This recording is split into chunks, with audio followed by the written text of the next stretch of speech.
submenu ikurikiye ya kabiri ni iyi y'uburyo bintaringa bill cyangwa invoice iturutse ku muvenda muri QuickBooks desktop. Iyi menu winjiramo hano, iyo winjiyemo hano irafunguka, ugahita ubona tableau ukoresha winjizamo information. Irafunguka, ifunguka gutya. Aha hari izina, ubona ijambo venda, ukahitamo umuvenda mu bavenda uba ufite muri QuickBooks.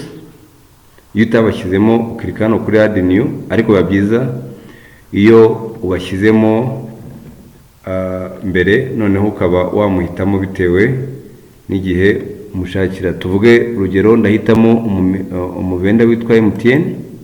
Iyo muhisemo ahita aza hano, ugahita anaza hano muri adresse direct, noneho nkareba itariki yampereho facture ni iyihe. Tuvuge ni itariki ya mbere y'ukwa mbere 2021. Icyo gihe kuri invoice yaguhaye haba hariho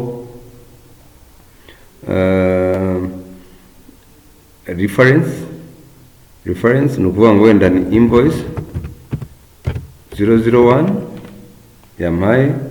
Hepfo hano amount due itubona, tuvuge yampaye MTN igurisha communication cyangwa airtime, kiremo airtime tuvuge naguze 10,000.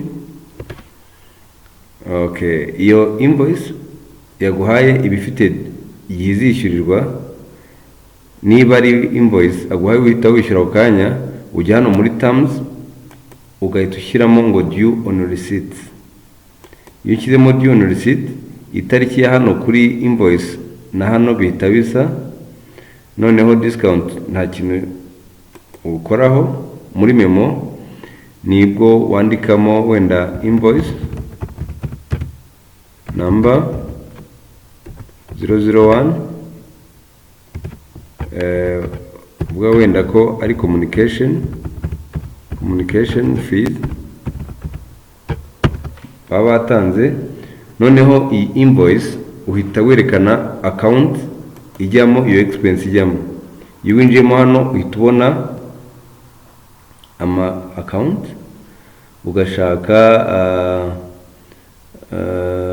account uyashyiramo. Tuvuge ni expense, ushaka expense ukavuga ati ni expense ijyanye tuvuge na telefone. Urabona mpisemo konte yitwa telefone expense kuko ni amafaranga ajyanye na telefone. Urabona iyo wanditsemo hano bya 10,000 binaza hano. Iyi memo nimwe n'iyi urongera ugakopiya ya memo ya hariya ukayishyiramo hano, ukaba umajije kurikodinga bill, no kubintaringa bill y'umuvenda bitewe na invoice abaguhaye n'icyo washije kugura. Ibi biba bihagije. Uhita ukora save and close. Bahita bakwereka kano kantu kaza iyo akenshi invoice bitewe n'itariki y'uyu munsi n'itariki ya invoice. Iyo harimo ikinyuranyo kinini ihita ikwereka yuko uko recordinze invoice imaze igihe itara recordinze, ariko nta kibazo uyita ukora yes. Yari supplier mushyashya ari bwa mbere ukore transaction aka kakaraza, yari supplier mukoranye transaction bwa mbere naka karaza, ntacyo bigutwaye ugahita ugira yes, ya invoice yawe ikaba iri saved.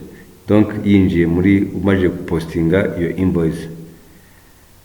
Ikizakubwira yuko wayipostinze neza yamaje kuba posted, wumva akantu kameze nk'agasone kavuga ni internal control ya QuickBooks yerekana yuko amajije kugira gute kwinjiza iyo transaction. Ndayisubiramo nkore indi nintaringe indi bill. Njye hariya kuri interbill yo hita haza no fenêtre nkahitamo ngiye mpitamo umu vendor, nongere ngure airtime wenda ku itariki tuvuge 15, ubwo ndayita ko ari invoice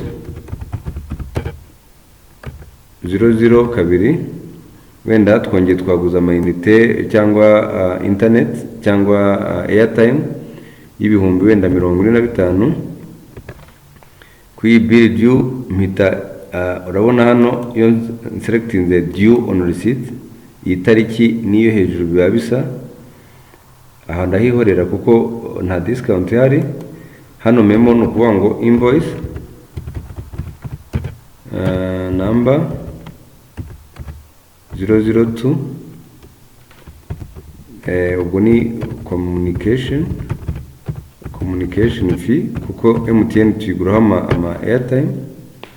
So hano nka selecting account, iyo expense barirwamo ni telephone expense, ya mafaranga bayaje hano, ngewe mfata ya memo hano nkayi recordinga nkaza kuyishyira hano, nkayitinda nkayishyira hano, nkagira paste invoice number 2, ego nkakora save and close. Nanone kubera imaze donc iyi tariki uyu munsi na recordingiyeho n'igihe ino tariki yana muri transaction, urabona ko harimo igihe cy'amezi mu kwa mbere no mu kwa 11, harimo igihe kirekire, niyo ituma ino warning uyibona, akanda yes, urumva invoice iba recorded.